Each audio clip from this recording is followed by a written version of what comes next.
Në Shkodër është përkujtuar sot 111 vjetori i vrasjes së dy figurave të shuara të historisë dhe kombit ton, patriotëve Çerçis Topulli dhe Muço Çulli, për nderuar jetën dhe veprën e tyre. Organizata e veteranëve të luftës nacional shtrimtare organizoi homazhe pranë memorialit të tyre. Të pranishmit vendosin kurora me lule dhe bën homazhe në ndrim të sakrificës së dy patriotëve, të cilët ranë për lirinë dhe mbrojtjen e trojeve shqiptare. Miqë dhe shok pjesëmarrësa, ju falenderojmë shumë si asistuat në këtë ngjarje historike shumë e rëndësishme në kujtimin e 111 vjetorit të vrasjes makabre të herojve dhe dëshmorëve të popullit shqiptar, Çerçis Topulli edhe Muço Çulli.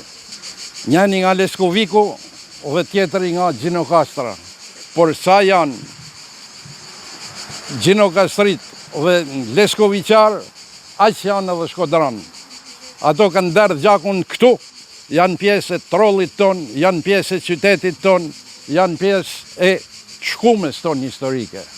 Ngjarja është nxesë edhe brujt nga shërbimet sekrete të Greqisë, të Malit Zi, edhe të aprovume nga fuqit e mëdha të kohës.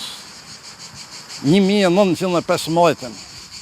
Shovinizmi grek nuk ja fali asnjë rrethan veprimtarin, luftën, dinjitetin e Çerçis Topullit, edhe bashkëluftari i tij Muço Çulli, dhe noqi kamakams deri në Shkodër, ku ato kishin ardhur për siguri. I arrestunën dhe në mënyrën më të tinxare dhe në mënyrën më të fshehtë i vranën në këtë zonë.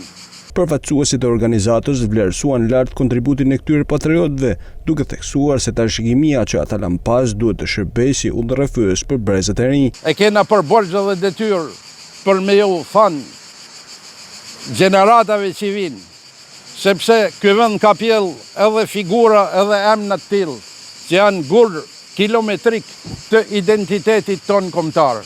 Çerçis Topulli dhe Muço Çulli u vranë pabesisht në Shkodër në korrekt vitin 1915 nga forcat pushtuese malazeze, duke mbetur përjetësisht simbol i qëndresës dhe i dashurisë për atë dhëun.